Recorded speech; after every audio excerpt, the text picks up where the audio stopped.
আসসালামু আলাইকুম। আমি আছি শহরতলি প্ল্যাটফর্মে। আপনারা যে লাইনটি দেখছেন সেটা হচ্ছে বাংলাদেশের প্রাচীনতম রেলপথ। এটি হচ্ছে বাংলাদেশের অভ্যন্তরে প্রথম রেলপথ বলা যায়। এবং 1885 সালে ব্রিটিশরা এই রেলপথ উদ্বোধন করেন। ঢাকা নারায়ণগঞ্জ এই রেলপথ 1885 সালে উদ্বোধন করা হয়। মূলত পণ্য পরিবহনের জন্য এই রেলপথ উদ্বোধন করা হয়েছিল। পরবর্তীতে পণ্যের সাথে সাথে যাত্রীদের চলাচলের জন্য প্রচুর জনপ্রিয়তা পায় এই রেলপথটি। এখনও নারায়ণগঞ্জবাসীর যোগাযোগের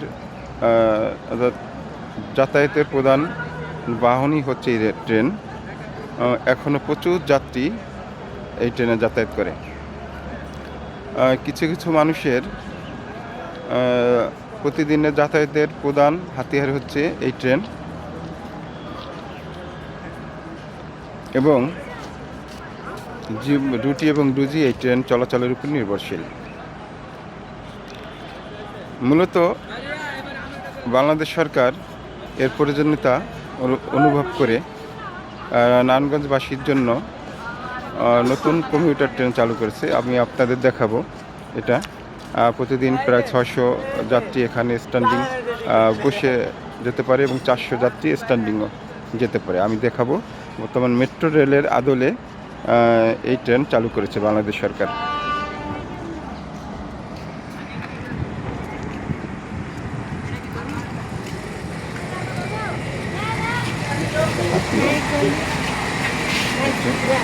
দুই পাশে স্ট্যান্ডিংয়ের ব্যবস্থা আছে এবং এখানে দুই পাশে যাত্রীরা বসে, মাঝখানে স্ট্যান্ডিংয়ের ব্যবস্থা আছে।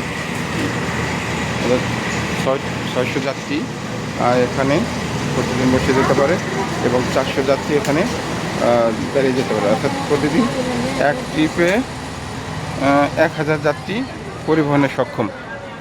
এখানে নতুন করে 11টি বগি সংযোজন করা হয়েছে। আগে এখানে 60টি বগি চলাচল করত, এখন বাংলাদেশ সরকার 11টি বগি এখানে সংযুক্ত করেছে। ধন্যবাদ সবাইকে।